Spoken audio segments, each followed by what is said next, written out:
I'm a paramedic in the southern United States and have been working in emergency medical services and volunteer fire service since my senior year of high school. 7 years at the time of this story. Over those years, I've witnessed my fair share of strange and harrowing events. Some were explainable, others not so much. I've dealt with violence directed at both my patients and myself. I've been punched, kicked, bitten, rammed by patients trying to escape an involuntary hold, cut, and even stabbed with a used needle by a guy furious about having his blood drawn after a DUI crash. But none of those incidents come close to the night I'm about to describe. It wasn't just what happened to me, or what could have happened to my partner, but the chilling lead-up and the unsettling lack of resolution afterward that made it unforgettable. This happened in November 2011. I was working for a large, nationally recognized ambulance company, which is no longer around thanks to a merger. At the time, we held the contract to provide 911 service for a mostly rural county in western Tennessee. It was a great job if you loved being a paramedic. 1 or 2 calls a day, usually serious emergencies, and a heavy dose of domestic violence and drug-related incidents. That night was miserable. Cold, rainy, and dark. We got a call from local deputies requesting our assistance at the scene of an assault. The call was logged as a woman down, unresponsive. We flipped on our lights and sirens and headed out. My partner that night, who we'll call Alex, was an EMT about my age and 6 months pregnant. She was petite, standing 5'2", with a calm and gentle demeanor, not someone who would come across as imposing. I'm 5'7", about 180 pounds at the time, and far from a commanding presence myself. I'm introverted, a bit goofy, and definitely not the take charge type unless the situation absolutely demands it. When we pulled up to the scene, the first thing I noticed was how strange everything felt. This was an older neighborhood, filled with homes built before WA2. The house was a shotgun-style design, meaning one room led directly into the next, with no hallways. The only light came from the flashing blue strobes of the deputies' cars, parked about 50 yards away on the main road. None of the officers were near the house, and no one was performing first aid. A lone deputy met us at the door, explaining that the husband claimed he had come home to find his wife, face down on the living room floor. The husband had also said he knew his brother was responsible. The deputy warned us that the husband seemed drunk, and then, oddly, disappeared back to his car without waiting for us to enter. We stepped inside, and the situation immediately felt even more off. The house was eerily quiet, and the husband, who should have been there, was nowhere in sight. That should have been a red flag, but our focus was on the woman lying on the floor between the couch and a living room table. A recliner sat in one corner of the room, and a closed door led to another part of the house. The woman was in bad shape. Her face was swollen and unrecognizable. Her scalp split open, and she was completely unconscious. Bruises covered her body, some fresh and others in various stages of healing, a clear indication of ongoing abuse. But there was no time to dwell on the situation. We got to work stabilizing her, placing a neck collar and starting an IV.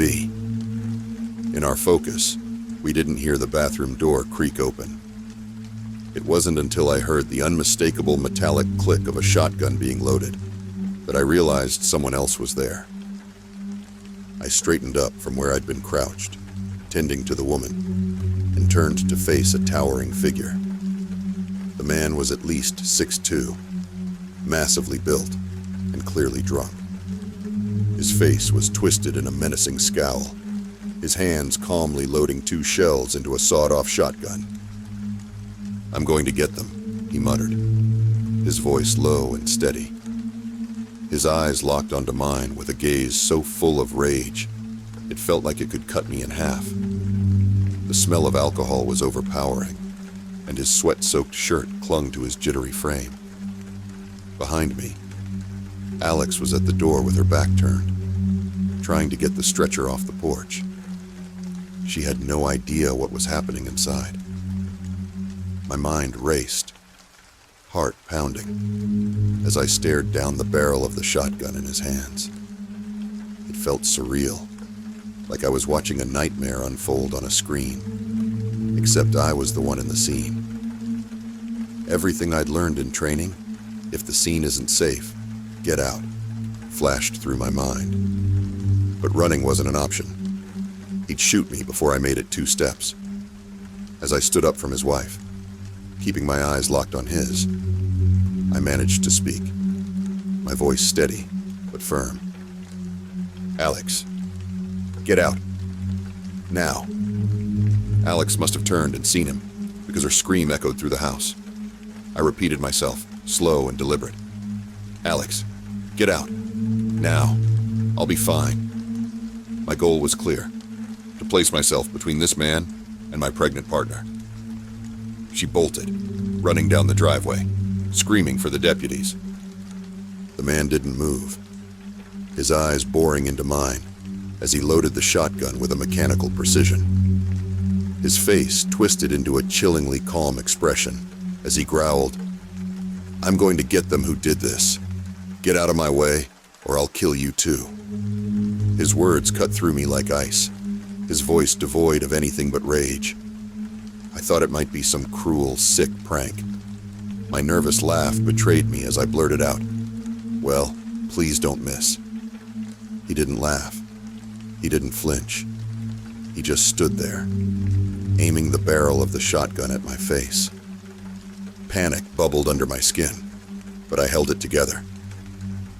"If you shoot me," I said, trying to keep my voice calm, "she's going to die. I'm the only one who can help her." He stared for a moment, unblinking, and then responded coldly, "She dies. You die."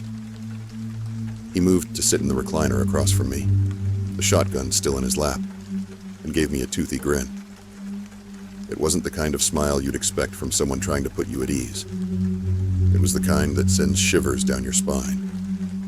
His wide eyes locked onto me with a terrifying intensity as I worked to stabilize his wife, trying not to think about what would happen if he decided he was done talking. My hands trembled as I pretended to busy myself with bandaging his wife's wounds. I couldn't stop picturing what would happen when he pulled the trigger.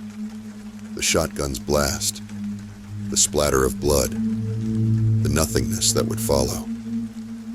Then he spoke again, his tone unnervingly casual. "My brother makes me do this. He made me do all that, you see. She was cheating on me. I had to. I didn't want to hurt her. She made me." His words sent chills through me, especially paired with that grin and his trembling, sweaty frame. I was running out of things to do to keep up the facade that I was saving her, and every second felt like an eternity.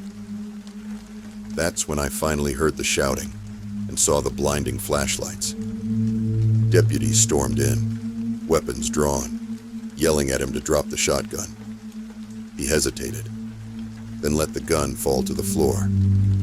In an instant, they had him on the ground, cuffing him as he screamed and sobbed incoherently about how his brother was to blame and how none of it was his fault. Shaking and barely able to stand, I forced myself to focus long enough to get the patient loaded into the ambulance. My partner and I drove her to the trauma center, silent the whole way. Afterward, we filed incident reports and gave statements to the deputies. Then, nothing. No follow-up, no explanation. It was as if the entire incident was swept under the rug. Fast forward to 2013. By then, I was working for a different ambulance service. One day, while picking up a patient at the county hospital, I ran into Alex.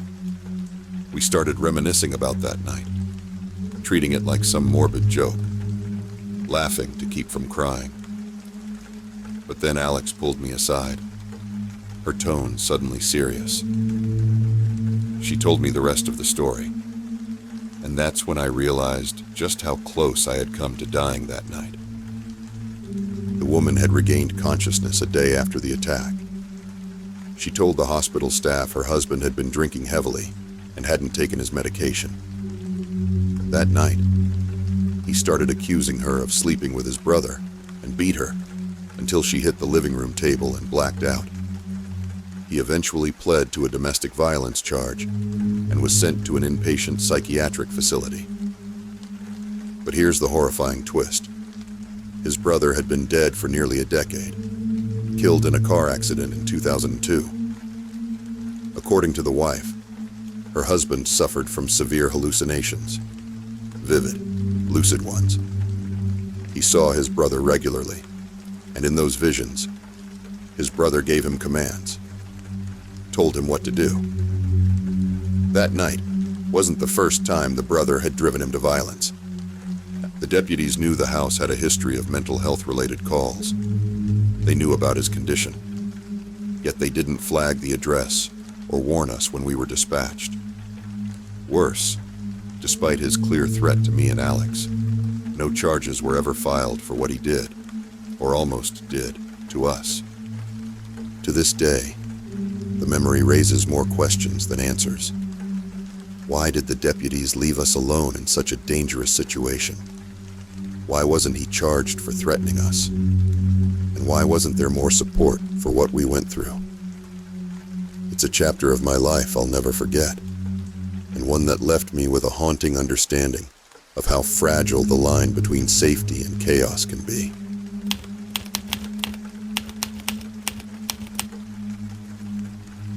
I worked as a dispatcher at a small ambulance station located near a sizable city in the Midwest. Our station handled a range of emergency services, from transporting patients to and from hospitals to responding to 911 calls. One of the most memorable and unsettling experiences I had there involved a patient we'll call Susan. Susan was a dialysis patient, and as part of the services we provided, we regularly transported her to and from her treatments 3 times a week.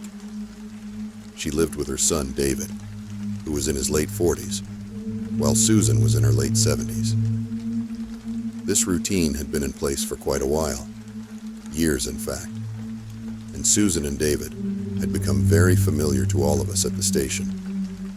We'd seen her so many times, whether it was the crew picking her up for appointments or talking to her son about logistics over the phone, we were all well acquainted. Then, things started to go a bit off track. One week, Susan wasn't feeling well, but she insisted on going to her dialysis appointment. We took her in as usual, but during the treatment, she lost consciousness and had to be rushed to the hospital. This wasn't uncommon. She was a fragile woman, and sometimes complications arose, but it still threw us for a loop.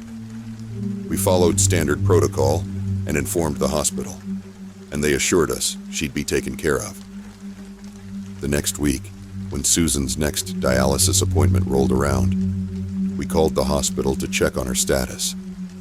The hospital informed us that she would likely be released the next day, and that her dialysis treatment would take place in the hospital. We didn't think much of it at the time, and were relieved to hear that she was recovering. The following treatment day arrived, and we called the hospital again. This time, they informed us that Susan had already been released from care. We were glad to hear that, but we were also a bit confused, since we hadn't been called to transport her to any appointments recently. It was odd, but we moved on quickly and called David to confirm whether Susan would need our services that day. David told us that she was still not feeling well and wasn't up for the appointment. He mentioned that he was considering taking her back to the hospital. We told him to call us if they needed a ride, but until further notice, we canceled her trip for the day. Days passed, and the pattern continued. The next appointment came, and once again, we called David to see if Susan would need transportation. He informed us that she was sick and back in the hospital. Once again, we hadn't been called to transport her anywhere, but it wasn't that surprising. Her health had been declining for some time. The following week, the same story played out. We'd call, David would tell us she was in the hospital, and we'd move on. It was starting to get stranger, but we figured it was just another odd series of events, until things really took a turn. We had a feeling something wasn't right, and that was when the situation started to unravel. The next dialysis appointment came, and as usual, we tried calling David to check on Susan's status. This time, he didn't answer or return any of our calls. Given that we had a standing contract to transport Susan unless explicitly told otherwise, we sent a crew to her home to pick her up for treatment. When the crew arrived, they knocked on the door but got no response. They knocked again, more firmly this time, and eventually, David came to the door. He was smoking a cigarette and looked startled to see them. The crew explained they were there to take Susan to her appointment. David, appearing flustered, apologized and said he had forgotten to call, but that Susan was still in the hospital and not doing well.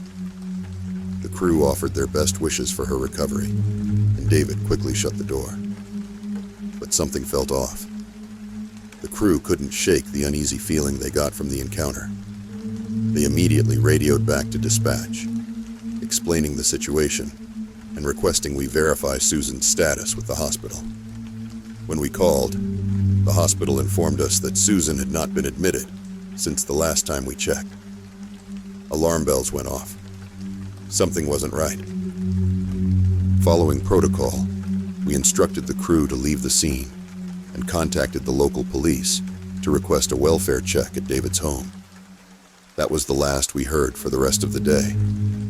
No updates from the police, no calls from David, and of course, no word from Susan. The next morning, as I clocked in, the very first call I received stopped me in my tracks. "This is Sheriff the caller began. "I'm calling to report back on the welfare check you requested yesterday." My stomach dropped. The sheriff's voice carried a weight of concern that immediately put me on edge. I hadn't expected any follow-up, let alone a phone call from law enforcement. He continued, explaining what the officers found when they arrived at David's home. At first, David had been adamant that Susan was unwell, but resting at home after being discharged from the hospital. The officers, wanting to ensure her well-being, insisted on seeing her to confirm she was all right. After some hesitation, David reluctantly let them inside. What the officers encountered was horrifying. In the dimly lit living room, they found Susan's body, propped up on the couch, wrapped in blankets, as if she were casually watching television. But Susan wasn't resting. She had been dead for approximately 2 weeks. The officers pieced together that David had been dressing her body and placing her on the couch every day, maintaining the illusion that she was still alive. When questioned, David spoke about watching TV with her and changing her clothes regularly, showing signs of profound grief and likely severe mental health issues. The chilling twist: David, who had never been known to care for his mother properly while she was alive, only seemed to have started doting on her after her death. There was no news coverage, no follow-up updates from the police, and no additional details shared with us after that call. It was one of those moments that makes you realize how many unsettling things can happen in your community without anyone ever knowing. It's haunting to think about how easily this could have gone unnoticed, and how much we still don't know about the depth of David's state of mind or what led to such a tragic and disturbing situation.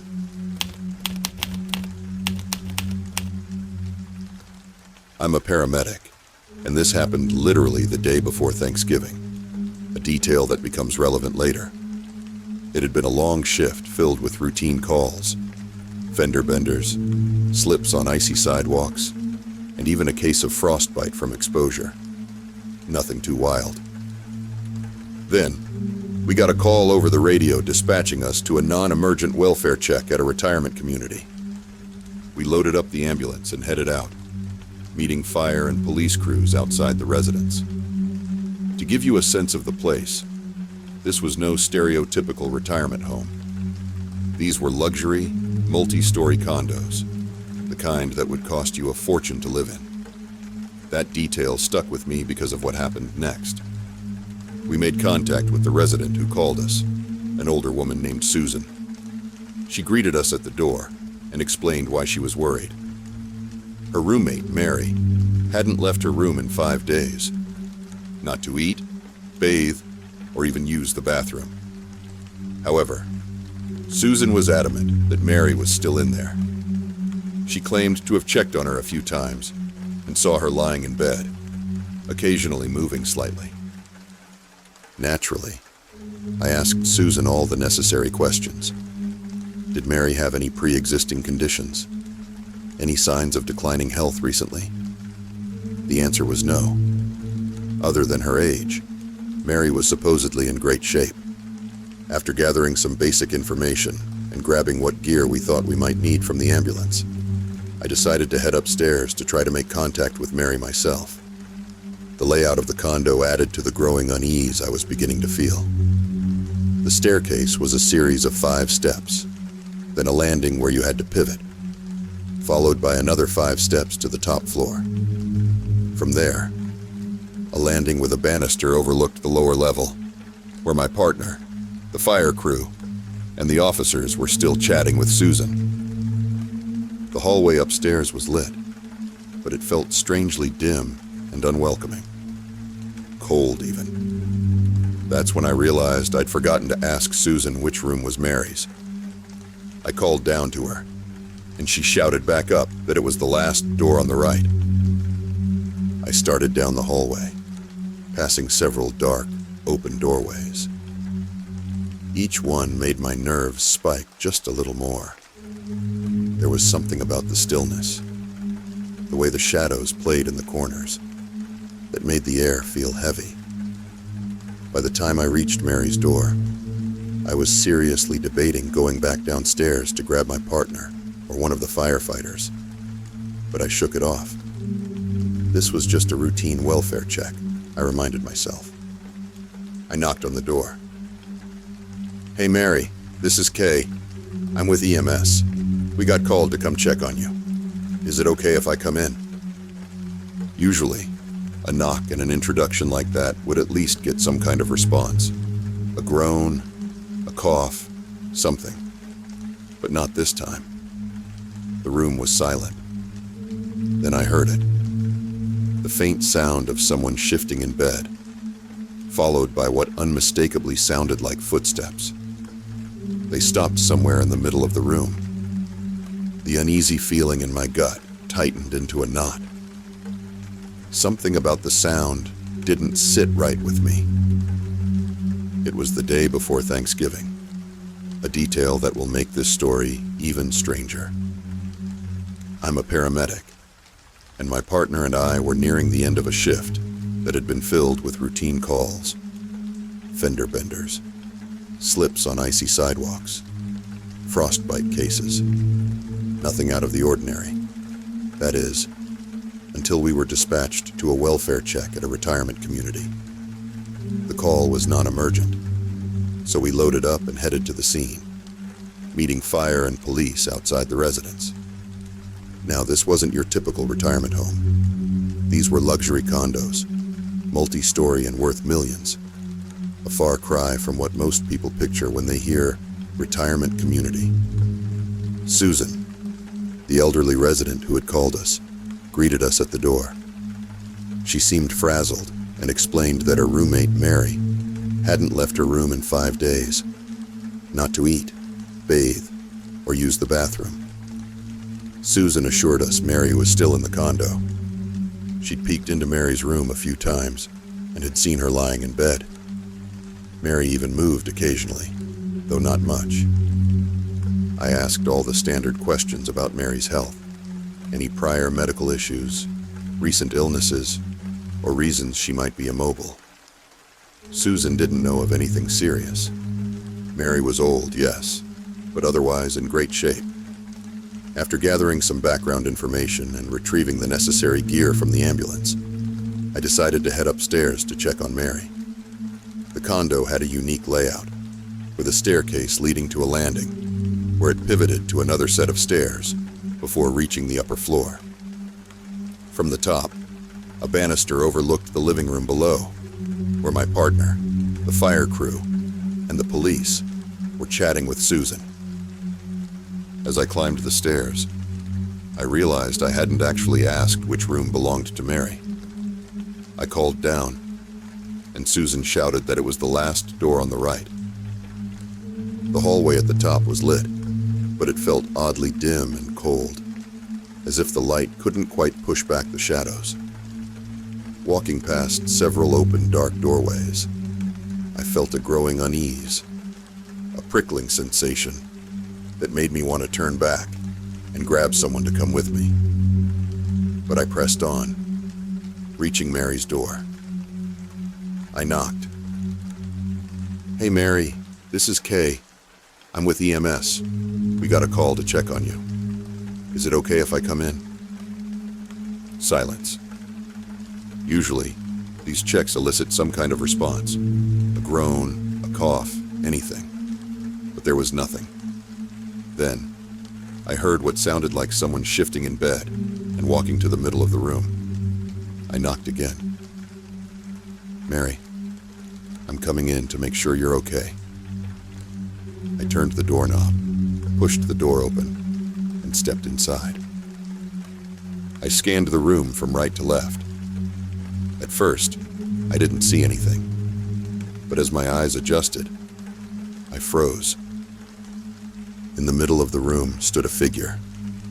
It was shaped like an older woman, but it was entirely shadow-like, with no defining features. I couldn't see a face, but I had the eerie sensation it was staring right at me. My fight-or-flight response kicked in hard, and before I even had time to think, I slammed the door shut, turned, and started walking away. Then I heard it. The sound of the door opening behind me. Panic surged through me, and I bolted. At 6'2" and 245 pounds, I'm not exactly a sprinter, but I full-on ran down that hallway. I vaulted over the guardrail at the stairs, landed awkwardly on the landing, and tumbled down the remaining steps.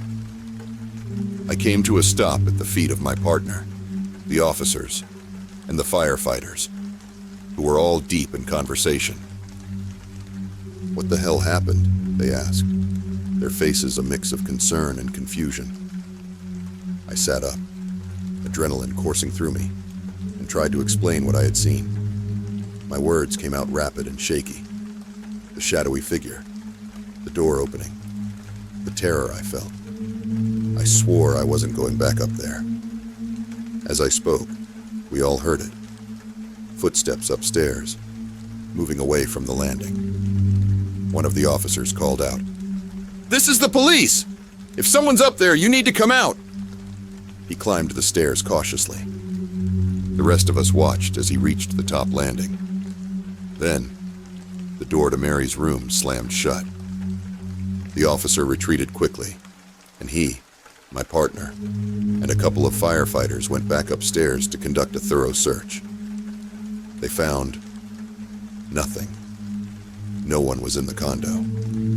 When I finally gathered the courage to join them, the atmosphere upstairs had completely changed.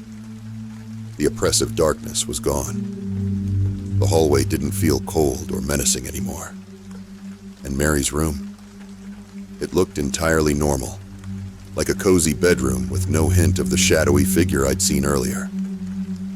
We regrouped downstairs, baffled. As we were packing up our equipment and preparing to leave, a car pulled into the driveway. Inside was a family of 3 and an elderly woman. It was Mary. Her family explained that they had picked her up 5 days earlier to spend Thanksgiving with them. She had left a note for Susan, but it had fallen off the fridge and slipped underneath it. Mary was completely fine and had no idea about the commotion. To this day, I have no explanation for what I saw. Did my mind play tricks on me in the eerie atmosphere? Was it just a trick of the light? Or was there something else in that room? I don't know. What I do know is that my partner, the police officer, and the firefighters all heard the footsteps and the door slam. When I've asked the officer about it since, he either changes the subject or outright denies anything unusual happened. Whatever it was, it's a moment I'll never forget. It's just one of many strange encounters I've had during my time in EMS.